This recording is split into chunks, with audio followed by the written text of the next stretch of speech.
All right, guys. So let us go ahead and continue with talking about comparing two means. You should have already watched two lectures which kind of gave an introduction, or not really an introduction, but an example of what you're going to be doing in this particular topic. Okay, aside from doing a hypothesis test for difference of means, you're also going to be doing a confidence interval for difference of means. You're also going to be discussing the sampling distribution of the difference of means as well. Okay, and it's pretty straightforward and very similar to the stuff that we've already done. The only thing that's different is now we're working with two samples, which are coming from two different populations. All right, so that's going to be the first main point of the notes today. Okay, we are going to be looking at two samples. Okay, we're going to be looking at two samples. And with these two samples, we're interested in knowing what the difference is and how likely it is for us to get a certain difference, okay, assuming a particular hypothesis is true. Okay, so for this particular topic, our sampling distribution that we should be thinking of works a little bit differently for a one sample test. All right, let's go ahead and compare. For a one sample test, we were looking at a sampling distribution of the sample mean. Okay, so basically in the center we had the mean of the sampling distribution of the sample mean, which we know is equal to just the mean of the population. And since it's a sampling distribution of sample mean, we know that our distribution is just full of a bunch of X bars, which you guys should know is just the sample mean. Okay. That's what we were doing in the hypothesis testing for, or one sample hypothesis test, one sample t-test. All right, for a two sample test, even a two sample confidence interval, but a two sample test, okay, we're no longer going to be looking at the sampling distribution of a sample mean, but we're going to be looking at the sampling distribution of the difference of the sample means, which sounds a little confusing, right? But we're going to be looking at the mean of the difference between one sample mean and the other. And you all know that difference just means to subtract. So we're basically subtracting two sample means and seeing what the difference is. Okay, so this particular sampling distribution, instead of being full of little X bars, little sample means, because it's only coming from one sample, it's going to be filled with the difference between two sample means. Okay, so one value might be here, right? And of course, it's just coming from different samples. And well, these different values are coming from different samples, is what I mean. And of course, it'll just continue. So I want you to think about that when it comes to a two sample test, that the numbers that are going to be in our distribution are going to be the difference of the sample means. And this particular sampling distribution, okay, is going to have some properties. All right, so let's go ahead and talk about those. All right, so let me write it here. This is for the sampling distribution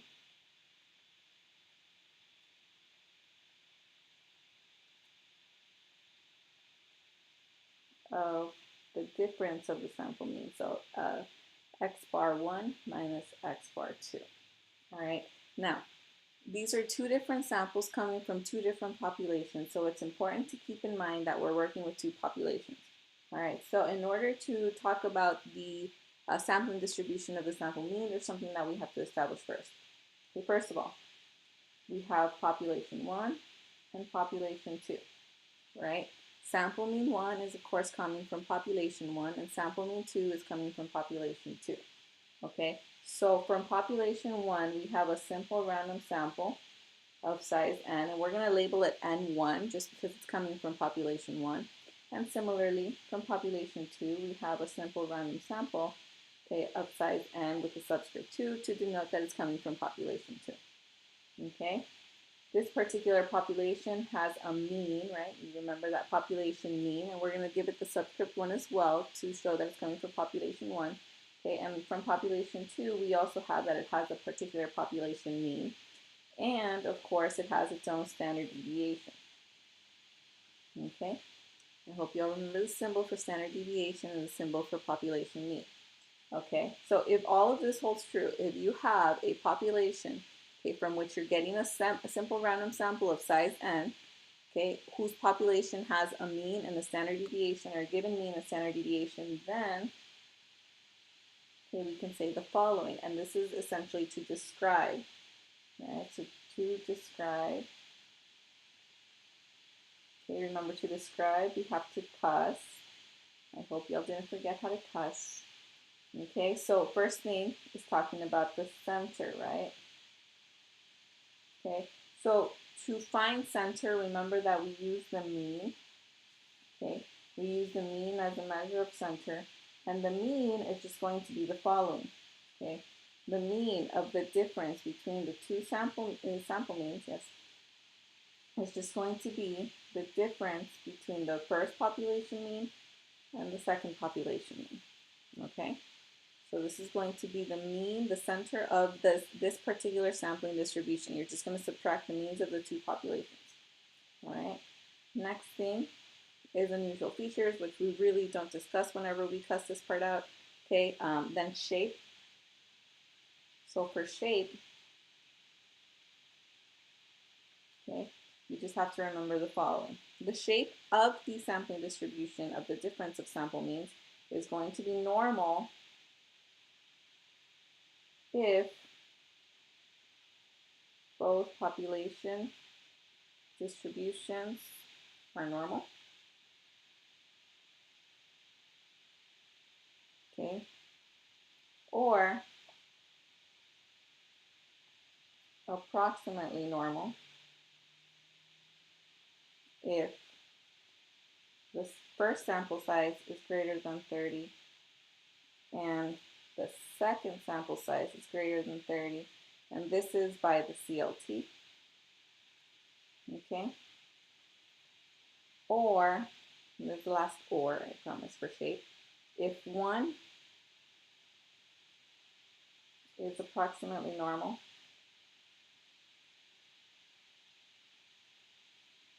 okay, that means you applied the CLT, that your sample size is greater than 30. If one is approximately normal and the other comes from a normal distribution, a normal population distribution.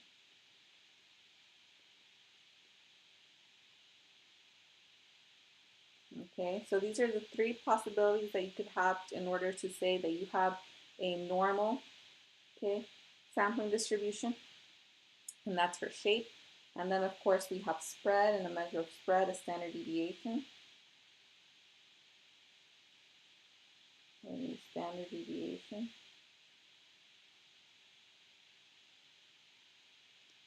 Okay, and for the standard deviation, okay, so this is the standard deviation of the difference between sample means. Okay, you actually don't have to remember this formula. In fact, if you look at your formula chart, which is right here, okay, and if you look at the back part, you have a part that deals with two samples, okay, and we're dealing with difference of sample means, and here's the standard deviation of your statistic. Okay, it's just going to be the square root of the population standard deviation, first population actually variance over the sample size plus the variance of the second population over the sample size. Okay, so that's exactly what we're going to write down over here. It's just going to be the square root of the variance of the first population. Remember, the variance is just the standard deviation squared over the sample size of the first random sample plus the variance of the second population over the second sample size. Okay, and this is true as long as, okay, the 10% condition holds, which you guys know is that the sample size has to be less than 10% of the population. Okay, and this has to hold for both sample sizes. That's why I have N1 and N2. Oops. All right. So that's going to be for the sampling distribution, that's of the difference of sample means, and that's for us to be able to cuss, okay, for this particular topic. So let's go ahead and look at the first example that's on Google Classroom. Okay, so we can go ahead and work it out. That's not it. Give me a second. Here we go. All right, so for example one, it says a fast food restaurant uses an automated filling machine to pour its soft drinks. The machine um, has has different settings for small, medium, and large drinks according to the machine's manufacturer. When the large setting is chosen, the amount of liquid L dispensed by the machine follows a normal distribution with mean of 27 ounces and a standard deviation of 0.8 ounce. When the medium setting is chosen, the amount of liquid M dispensed follows a normal distribution with mean 17 ounces and standard deviation 0.5 ounce. To test the manufacturer's claim, the restaurant manager measures the amount of liquid in each of 20 cups filled using the large setting, and 25 cups filled using the medium setting. Okay, we're going to let this, okay, be the difference in the sample mean amount of liquid under the two settings. Okay, what we want to do is describe the sampling distribution or the distribution of the difference of two sample means. Okay, so this is basically applying what we just talked about. Remember, the minute you see the word describe and distribution together in a sentence, you are going to cuss. Right? So let's kind of figure out what it is that we're looking for or what's going to be important in the problem. Okay, first of all, remember, we're going to be working with two different populations, population 1 and population 2. Okay? Now, our population 1 is going to be the large drink, because notice we have the sample mean of the large minus the sample mean of the medium. So the population 1 is going to be large. Population 2 is going to be the medium drink. Okay, we're talking about the medium drink. So let's see what it says about the large. Okay, so here it says it has a mean of 27 ounces. So that's talking about the mean, population mean of the large drink, and that's going to be 27 ounces. And the standard deviation, so we know standard deviation of the large drink is going to be 0.8 ounces. Okay? And it also does say that it follows a normal distribution, so we know it's normal. Okay? Now for the medium, it says it follows a normal distribution. I'm just going to write it at the bottom so it's the same. Okay, so it's a normal distribution with mean 17 ounces. So again, it's going to be the population mean. And I'm going to put M for medium. Okay, the mean is 17 ounces. Okay, and a standard deviation of medium of 0.5 ounces. Okay, so I think we got almost all relevant information. We still have the sample size, or we still need the sample size. And here it says that they use 20 for the large setting. So sample size 1 is going to be 20. And sample size 2 is going to be 25 because that's for the medium drink, 25. Okay, so now we can go ahead and start testing. Okay, so let's go ahead and talk about the center. The center is given by the mean, remember. Okay, and to find the center, in this particular case, you have that the difference between the large and the medium is just going to be the difference of the population means. So the difference of mu sub L minus mu sub M, which we already have from the problem. Okay, so this is going to be 27 minus 17, which means that the mean of the difference of the sample means here is going to be 10 ounces. That's the center of the distribution. Okay, that's the center. For shape, okay, for shape, remember what we have is that it's going to be normal if both population distributions are normal, which is going to be the case here. We have that they're both normal, right, for the large and for the medium. So it's going to be normal since both population are normally distributed.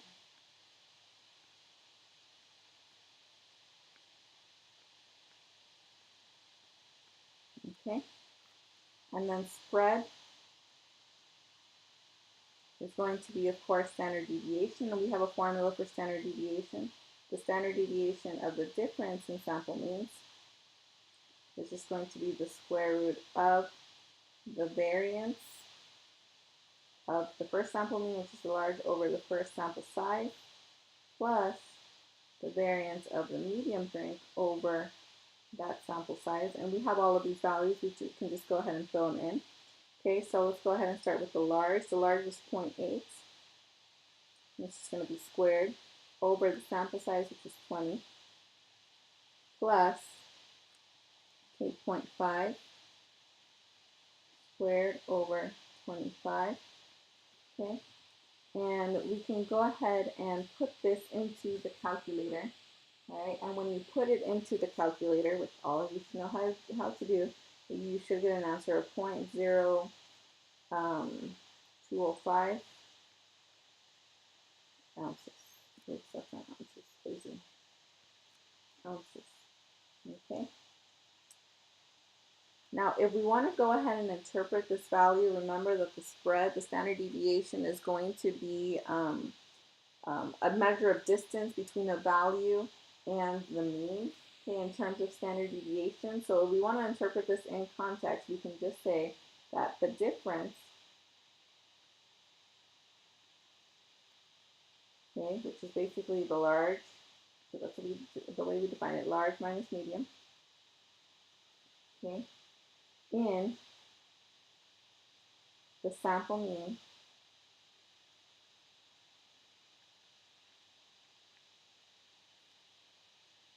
amount of liquid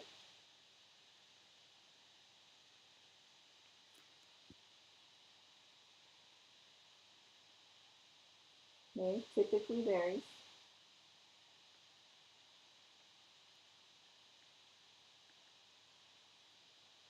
by about 0.205, right, ounce.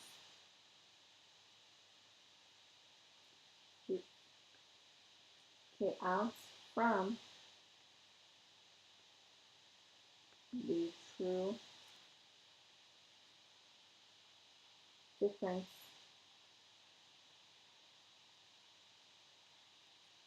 in means, which is what we got, right? The true difference in means, and then of 10 ounces, which is what we had gotten when we found the center of the sampling distribution.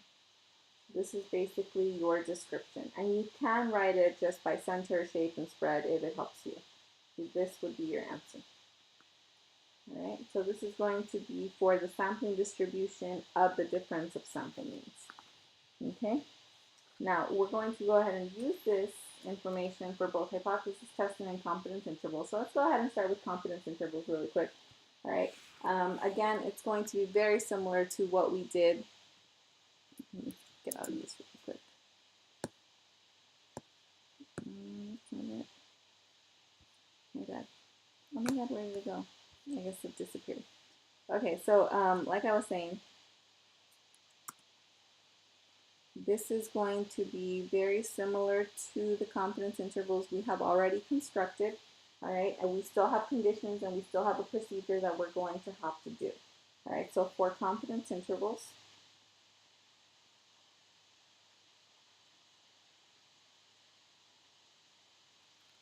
okay, for difference in sample means, okay? Remember that it just gives us a range of values for the true difference. It's another form of inference, or there's two forms of inferences, inferencing, which is confidence intervals, and the hypothesis testing. This one gives us a range, so we have the lower bound and the upper bound in case you forgot, okay? And your conditions are going to be as follows, okay? So for conditions, of course, you have population 1 and you have population 2. Okay, you have to state your conditions for both of them. Okay, or what you have coming from population 1 and from population 2. All right, so the first condition is going to be that they are random, just like they were before. Random samples.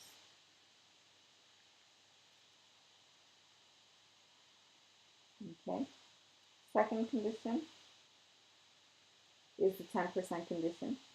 So the sample size has to be less than 10% of the population size. Okay, and the third condition, since we're talking about means, is of course that the population is normal.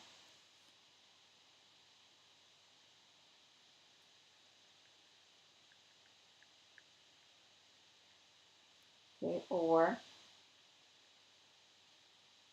if n, the sample size, is greater than or equal to 30, it's approximately normal by the CLT, or if the sample size 2, or the second sample size is greater than or equal to 30, okay, it's approximately normal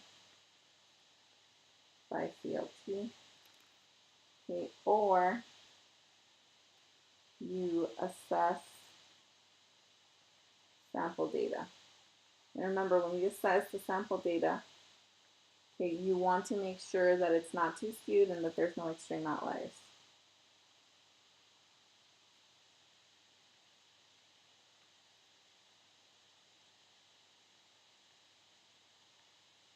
Okay. All right, so those are the three conditions you have to follow, and then there's a very important, okay, a very important fourth condition that you have to state. All right, that they are both independent of one another. So both samples are independent of each other. Okay, both samples are independent of each other. And actually, let me write the word independent.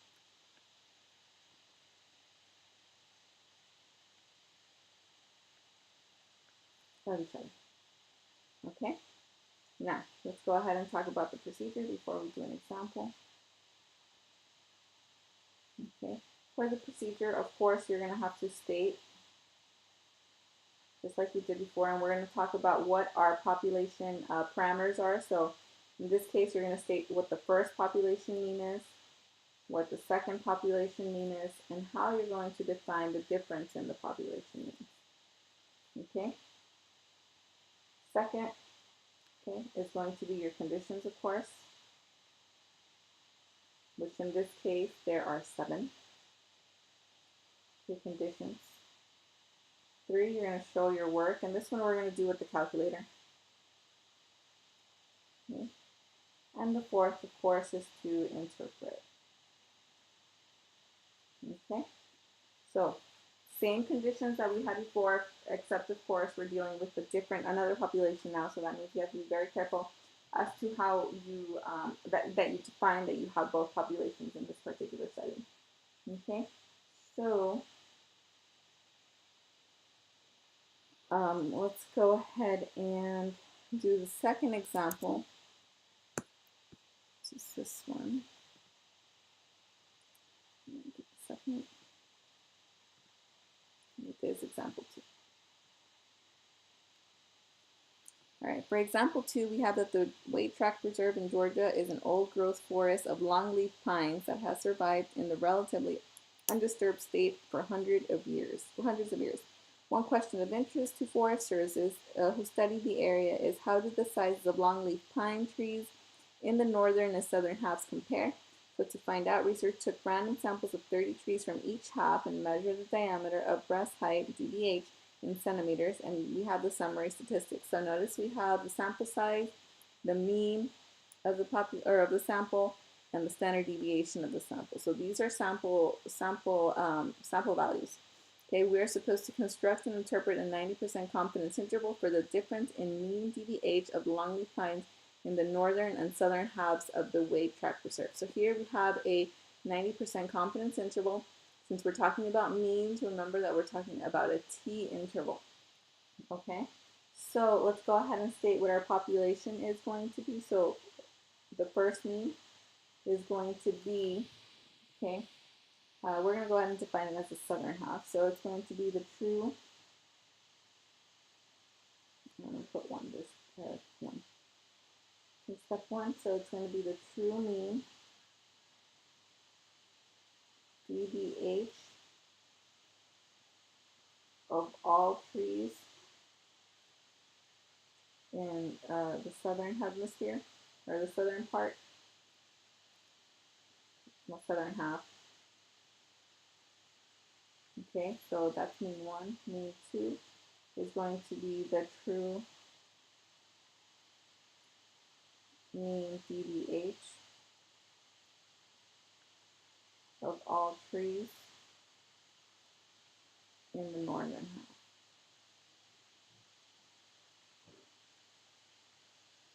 Okay, and then of course we have mu1 minus mu2, which is the true mean difference.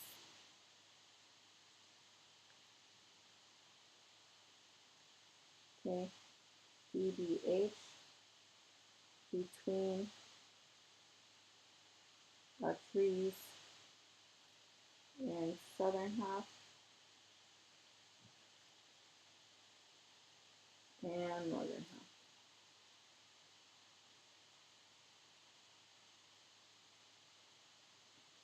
Okay, so that's going to be, those are going to be our means that we're going to define. Okay, that's step one. Step two is, of course, our conditions. So the first condition is, of course, that we have a random sample for both, so 1 and 1. Okay, so I'm going to do 2 columns essentially so I can do it for both populations. All right, so we have a simple random sample of 30 trees from southern half, right? Because in the problem it says we had a simple random sample of 30 trees. Okay, southern half. And we have the same for the northern half, right? So simple random sample of 30 trees from northern half.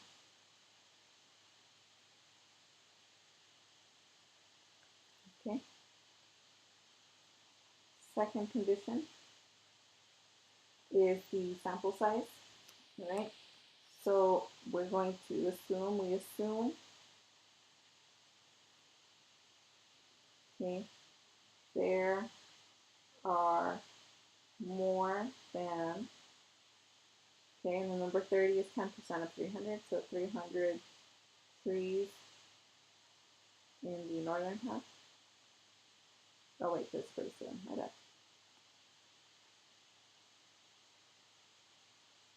Southern half, and we do the same thing for the northern half.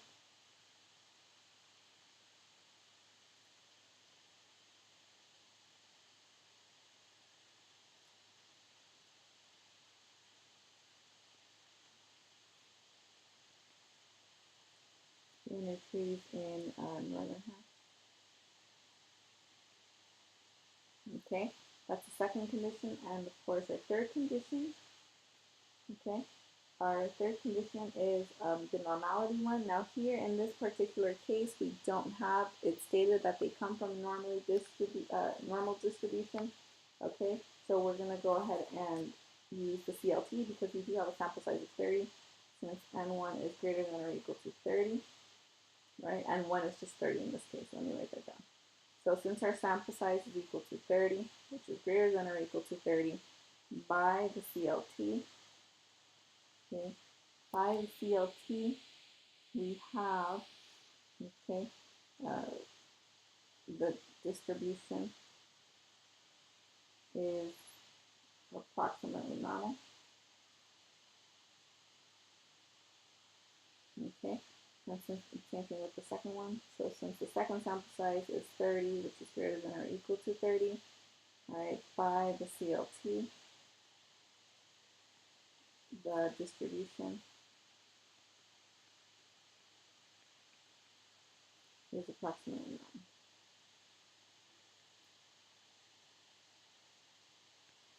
Okay.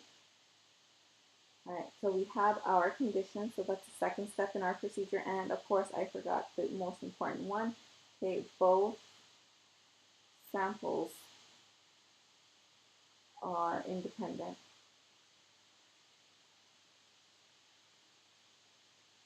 of each other.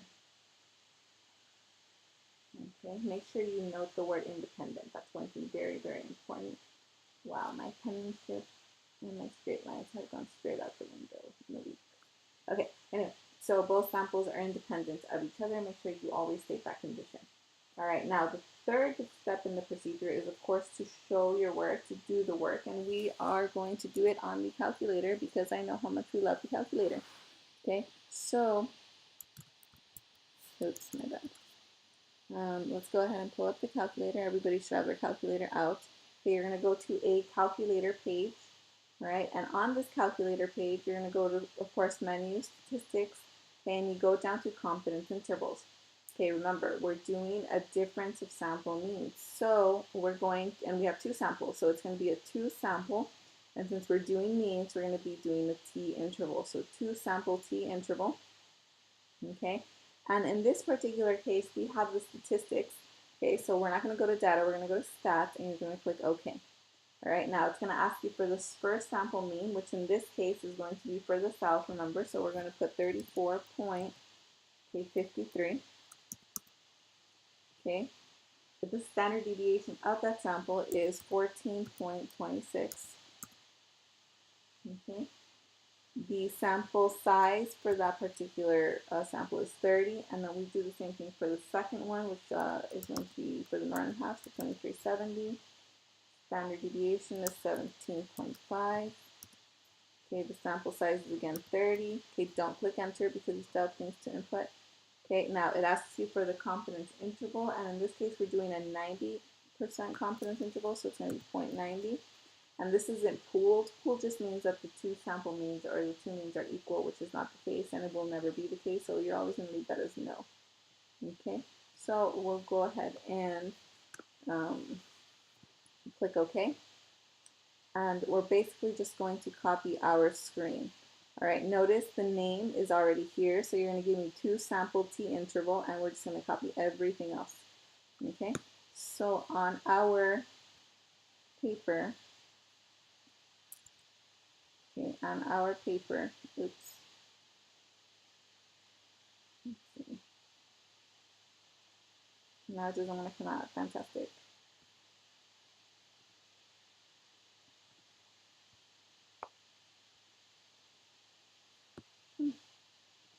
Oops. Okay, so let's allow that. Let me just put it off to the side so we can see. All right, so on our paper,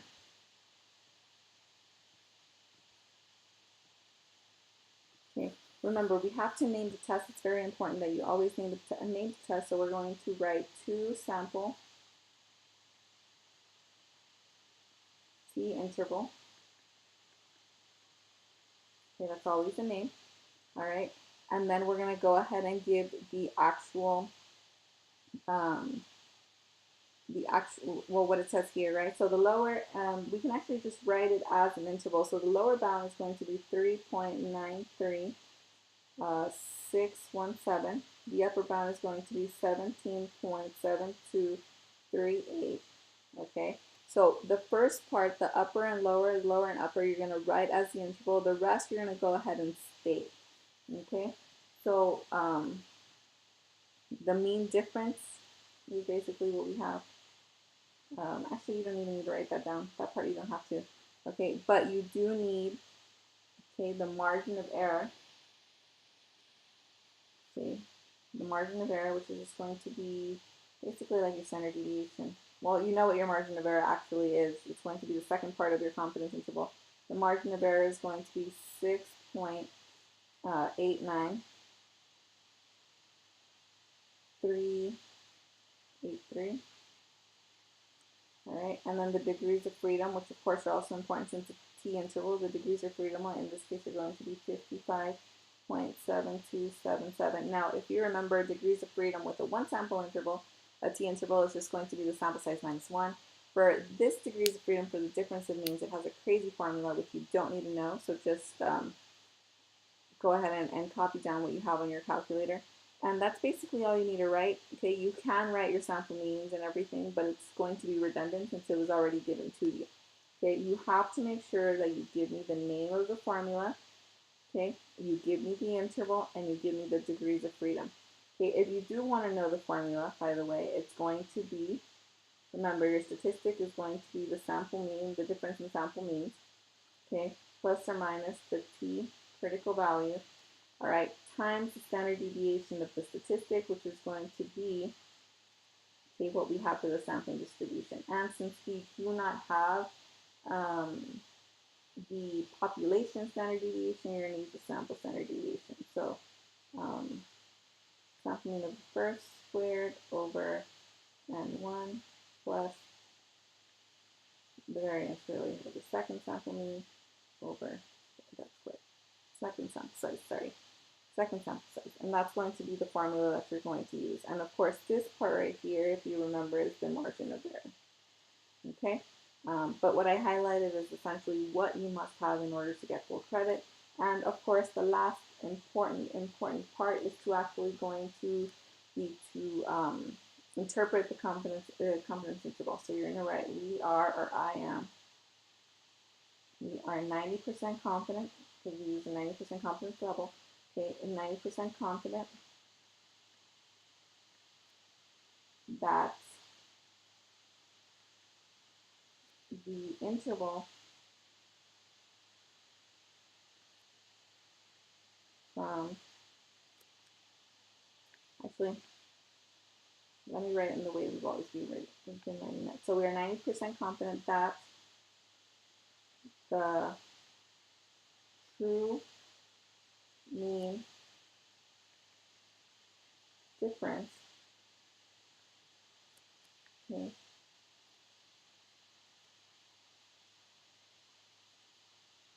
that the true mean difference in DBH, and this is just restating what we wrote in the first part, right? So the true mean difference DBH between trees